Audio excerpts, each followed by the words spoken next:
What's going on, YouTube? So we out here in Colorado, man, right outside of Denver, and I just got through hiking. I'm on a good hike. Hold on, let me show y'all this view. But I was saying on my last couple videos, man, that I was gonna start. I already started a business driving cross country. So as I go through these cities, I was gonna try to show y'all more and more cities, just in case y'all might not have ever been to these places, or you can't, maybe never wanted to go, or maybe never thought about going, or whatever. But I'm gonna start showing y'all, man. Man, that view is crazy. But anyways, yeah, so wanted to talk about Tank Davis and Shakur Stevenson, man. I ain't really feeling the vibe, like, as far as how these dudes been moving. It's been maybe about a week now since Lomachenko pulled out of the fight, and not Shakur or Tank personally came out and vocally spoke on the fact that they want this fight next. And me, as a boxing fan, I don't appreciate that, man. I'm a Shakur Stevenson fan. He's my second favorite fighter behind Errol Spence.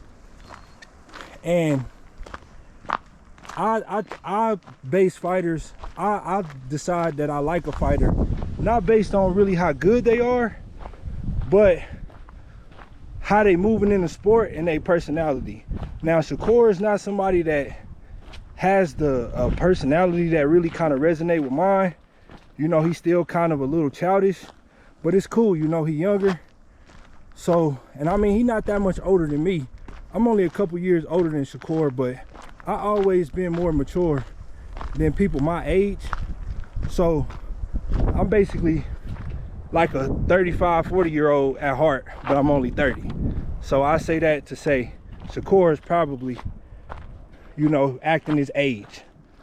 But anyways, I say all that to say, man, I ain't really been feeling how they've been moving, because I liked Shakur. The reason why I did like him, and he's my second favorite fighter, is because I thought he was a generational talent, and he was moving like a legacy fighter, and not somebody that was fighting, you know, cherry picking and doing all that kind of stuff. I know he don't have the strongest resume, but I think that was due more so to the politics of boxing, and not more so the fact that he don't want to fight the best. And maybe he always have wanted to fight the best until he got up against somebody like Tank Davis that he knows, you know, is on his level. So I say all that to say, man, I just think that these guys ain't ready to put their O up yet. I think they got comfortable in their positions.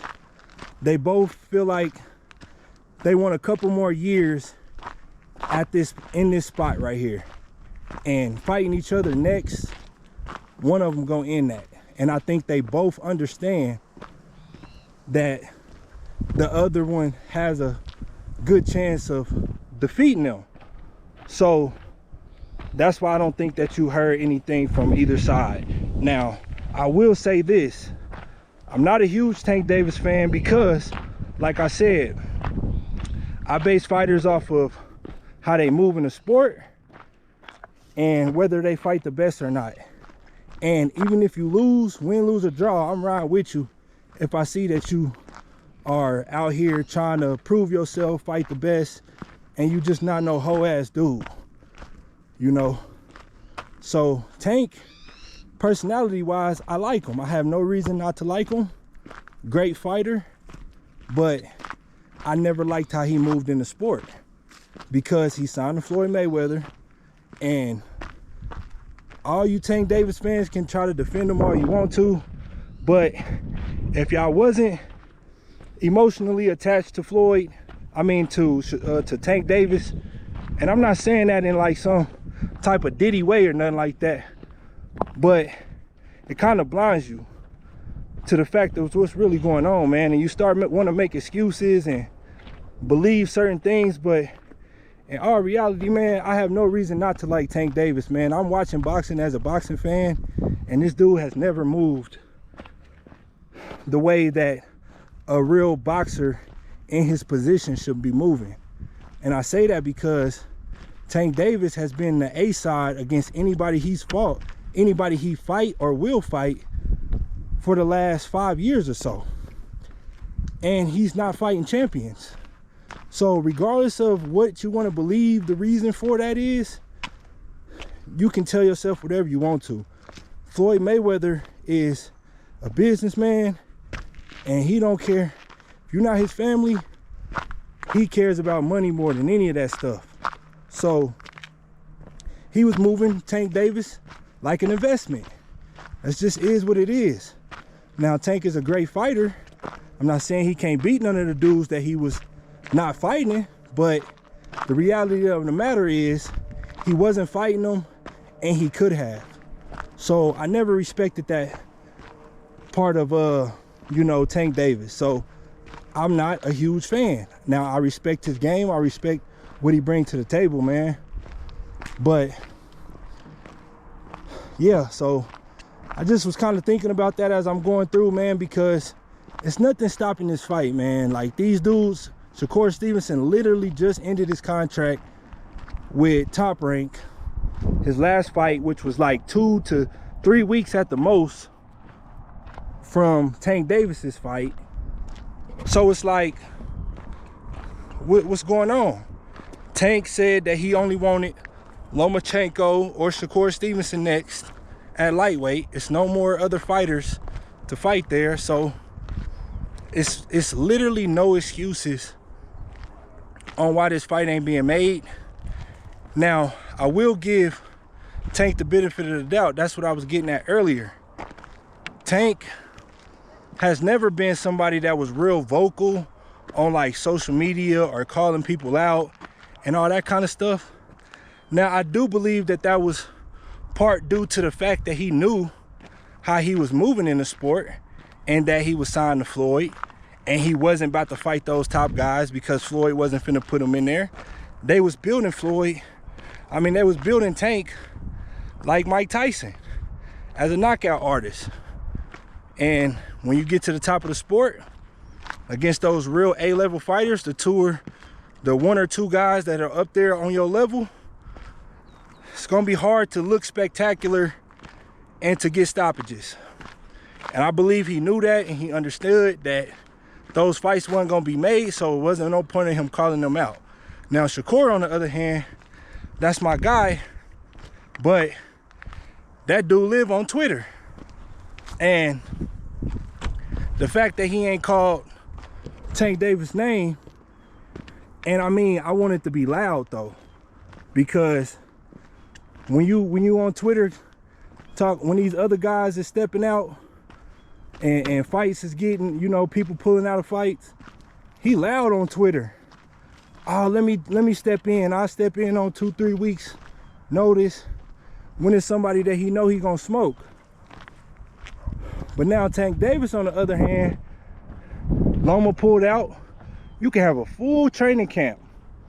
Ain't nobody in your way, no politics, no nothing. The closest thing that we got to pulling to Shakur Stevenson calling out Tank was him reposting Michael Coppinger post saying that Kenny Ellis made a post saying that or he made a statement saying that Loma ducked us and we gonna see if Shakur gonna duck. Shakur reposted it and put a little cell phone emoji, like call me, like I'm a phone call away type of deal, you know. So that's the closest thing that we got to a Shakur Stevenson calling out a Tank Davis, and for him vocally saying that I'll step in, you know. Now, regardless of the fact that if he want to do it or not, I just want him to keep the same energy, you know. And I'm just trying to be completely unbiased, because like I said, man, I'm a boxing fan first, and I want to see the best fight the best. And if you're not moving like that in the sport, then I'm gonna look at you sideways, man. That's just what it is. And you know, so I understand that it's a business, but like I said, man, Errol Spence is my favorite fighter. He's still my favorite fighter, regardless of the outcome between him and Crawford. So Errol Spence has been nothing but honorable in the sport, man. He never took tune-up fights. He fought the very best, back to back to back to back. He gave Crawford 50-50 of a split that he rightfully deserved, a bigger portion, to give the fans that type of fight, you know, a legendary fight.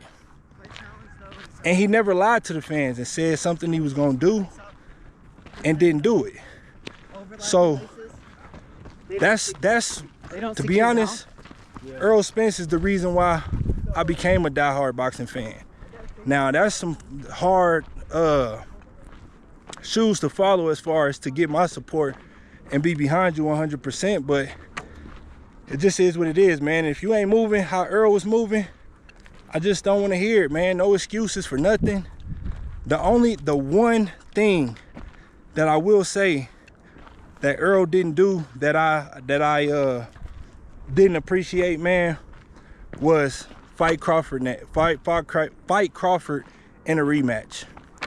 And we seen the outcome, and a lot of people got their different opinions on whether Earl should took the rematch or not. But me, I look at Errol Spence as a people's champion, somebody that has honor, an honorable dude. You know, he has integrity, he has morals, and he's a warrior in the sport, you know. So I feel a rematch between Crawford, win, lose, or draw, man. Run it back. I really honestly don't want to hear nothing from Errol Spence besides give me Crawford next, you know. And it can even be the same outcome as last time, but we all done been there. We all done had points in our lives, well, at least, I mean, I have, where you come home, somebody bullying you, or you know, when you a kid and somebody tell your mama find out, or your pops, and they make you go out there and run that back again, find out you lost a fight, they make you go out there and run it back. Win, lose, or draw. It's just a principle, you know. But anyways, man, been on here rambling. Like I said, I'm on this hike. Like I said, man, I'm gonna start showing y'all some visuals as I'm going cross country, man. I'm driving cross country. I started a business expediting freight, and yeah, so I'm gonna be going from city to city, man. I've already been in places like New York, New Orleans, Tampa Bay, Florida, Texas, where else I've been? Kansas City, you know. So if you ain't never seen some of these places, man, as I'm doing my breakdowns and giving y'all thoughts on the current state of boxing, I'm vlogging and showing y'all some sights, man. So if y'all never been to some of these places, want to see what they look like, you know, tap in with me, man. But like the video, subscribe. I'm out.